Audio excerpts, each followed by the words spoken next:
today's a little bit different. Today, I'm going to see a yoga specialist.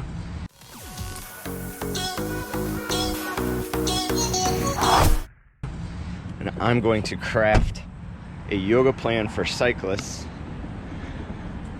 customized for me, which I'd say I represent a pretty vast majority of cycling. So I will plan on getting this program done, and then I'll go on YouTube Live and do that program on a regular basis. I haven't quite figured out what the schedule is yet, but that's my plan. So you guys can do this along with me, and we can start to get more flexible, because I feel like as I get a little bit older, that's the area where I'm a little bit concerned about my ability to remain competitive. And I think flexibility and strength is a key for that. So I'm going to meet Dana.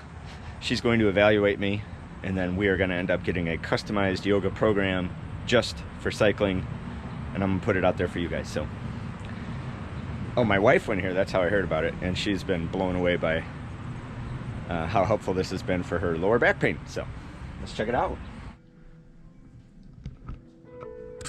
Hi, Dana. Nice to meet you. Good to meet you. How are you?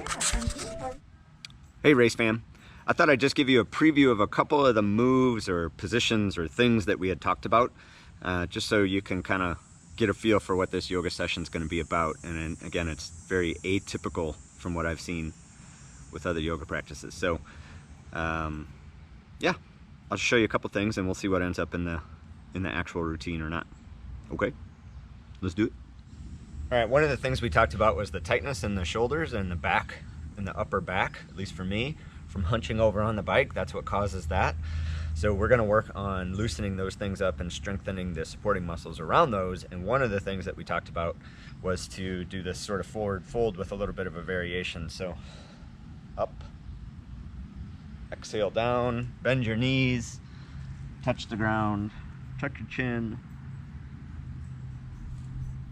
and then squeeze your shoulders together, and then pop up, and then come up.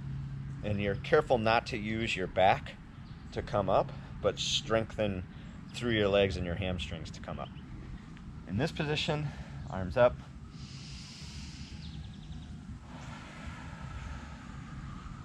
And then going down to this baby position, and then when you come up, same thing, same move. Shoulders back.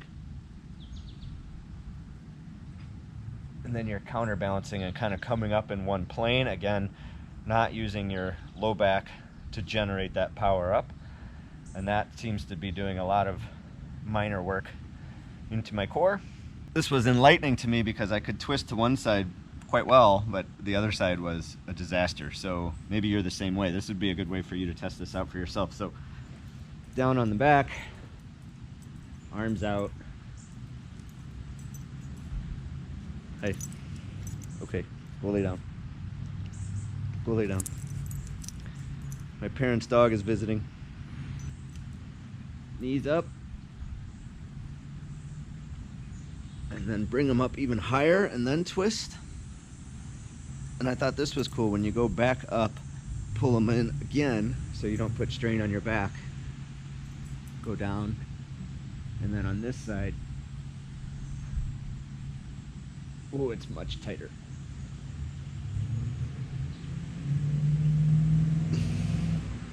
And then a quick variation on that is to do it with one leg. And that one I could do to that side. But this side is a total no-go. My hip flexor just will not move past that point. So anyway, that is just a quick preview of some of the stuff we're going to do. Gosh, I think this is going to be crazy because there's just very different minor movements to alter things. Things we are not going to be doing are downward dog, which is awesome because every yoga practice I've ever been into, we spend so much of the time in downward dog. I'm just like, this really doesn't do anything for me except hurt my shoulders because my shoulders are weak and I've crashed on both shoulders. You probably have as well. So that shoulder strain is painful. And my goal with yoga is not to get a workout. My goal is to unwind things that get tripped up in cycling. So, all right, final thoughts leaving the clinic.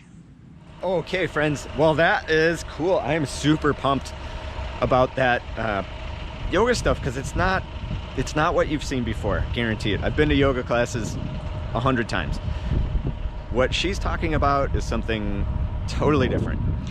Yeah, I'm pumped because I feel like there's a lot of ways to draw in what she's purporting to be actual performance improvements, not just recovery, but actual performance improvements. So what I mean by that is like the concept of connecting your breathing and your body. You know, those times at a race where we're just sort of relaxing and nothing intense is happening.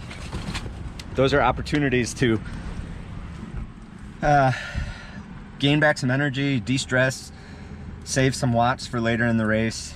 I think a lot of the work that she's going to assign to me to do, which I will pass along to you, is going to be about undoing the things that cycling does, which is not groundbreaking, right? We've all seen videos on yoga for cyclists, but this stuff's going to be a little bit different, and it's not meant to be your workout. And that's the part that we were talking about in there that I feel like is really the difference between sending out a yoga video to cycling people. Is I don't have to convince you guys to exercise to lose weight. You're going to do that. You're going to burn off your carbs. I'm going to do that. I don't have to worry about exercise. I have to worry about longevity of my ability to perform at a high level. And that's what I'm after with this yoga practice, and I'm feeling really confident this is going to be incredibly useful content, and I think it's really going to help me be able to perform for much longer. So anyway, looking forward to getting my customized program from Dana, and then I'm going to do a live session to go through it, which is definitely going to be ugly. And I think the process is I'll do like probably 3 weeks of this sort of beginnerish phase, and then there'll be 3 weeks of a more advanced phase, and then maybe another 3 weeks of getting really fine-tuning and extracting as much performance benefit out of this practice as possible. So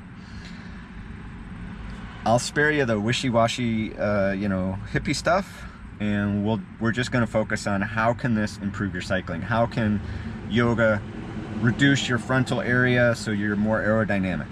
How can breathing increase your performance for later in the race? How can breathing, connecting with your body, give you a more positive mental attitude so when you do go race, you have more confidence that you'll do well, or when you're done racing and if you don't win, you're able to find things that are positives from that race to build upon. That's our mission. That's what we're going to do. So stay tuned to the channel. It's really important that you subscribe right now and hit the bell icon, because when I start putting out this live content, only people that have the bell icon connected are going to be notified that I'm going live. So really, really important to do that. So hit the subscribe button, and then you'll see a little bell icon show up right after that. Hit the bell icon, and you'll just get a quick notification from YouTube when I go live. So encourage you to do that, and we'll have some really good content coming up in the next week or two. All right. Whoa. Loud truck. Brian Davis Races, and you can too. Thanks for watching today. If you like what I had to say today, please do subscribe. Again, you really need to subscribe, because this is going to be a good few weeks. I'm really excited about this, especially as we hit the off season. This is perfect timing. Ugh, this is going to be awesome.